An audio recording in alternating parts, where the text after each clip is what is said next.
ቤተሰቦች እንዴት ናችሁ? ሰላም ናችሁ ወይ? ደህና ናችሁ? እግዚአብሔር ይመስገን። እና ያለው እናንተ እንዴት ናችሁ? ስራ እንዴት ነው? ሰላም። ዛሬ ማለት ነው አንድ ነገር ልነግራችሁ ነው የመጣሁት ማለት ነው ውዶችዬ።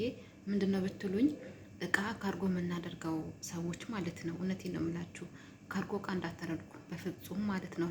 በጣም በጣም በጣም ጥንቃቄ ልታደርጉ ይገባል ቅመሞችዬ። እኛ ከዚህ እቃ ስንልክ ብር ከፍለን ነው የምንልከው አይደል እንዴ? ከዛ በኋላ እቃው እዛ ከሄደ በኋላ ራሱ እቃው ከመጋዘን ሊወጣ ብር ያስከፍላል። እኔ እቃ ለመላክ ፈልጌ ነበር ማለት ነው። ያው ኮንትራቴ እስከሚያልቅ ድረስ እቃዬ ቀድሞ ሄዶ ከዛ እኔ እሳፈራለሁኝ ብዬ ነበረ።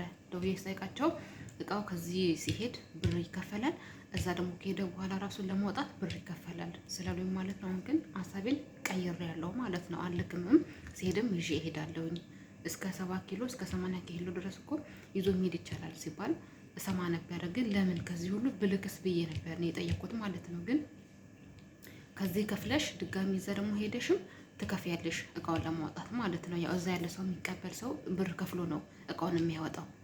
ለዛ ሳስበው ደግሞ ብር በጣም ነው የሚበዛው ማለት ነው። ስለዚህ ውዶች እቃ ካርጎ አታድርጉ። ከቻላችሁ ስትሄዱ ብቻ ይዛችሁ ሄዱ እንጂ አትላኩ ለማለት ነው። ያው እኛ ከዚህ የምንልከው እቃ እኮ ወይ የነሱ ልብሳቸው ነው ወይም ደግሞ የቤት እቃ ምናምን ምናምን ነው።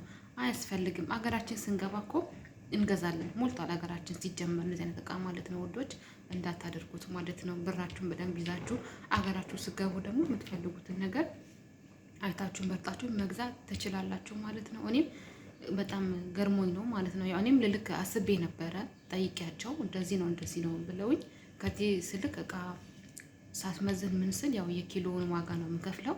እዛ ደግሞ ሄዶ ደግሞ ከመጋዘን የሚወጣበት ኪራይ ምናምን አሉ።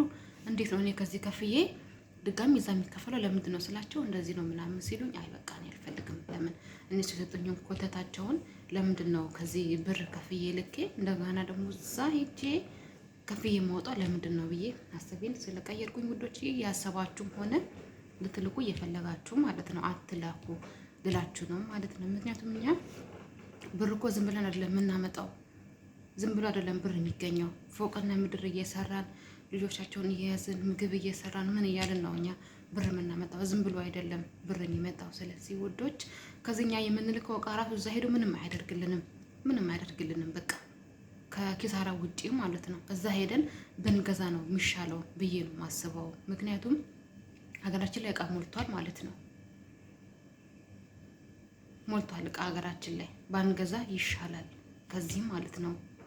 ሀገራችን ደግሞ እየሰፋች ነው፣ አሁን እያደገች ነው ያለችው። እዚህ የምናየው እቃ ሁሉ ሀገራችን ላይ አለ፣ ሞልቷል ማለት ነው።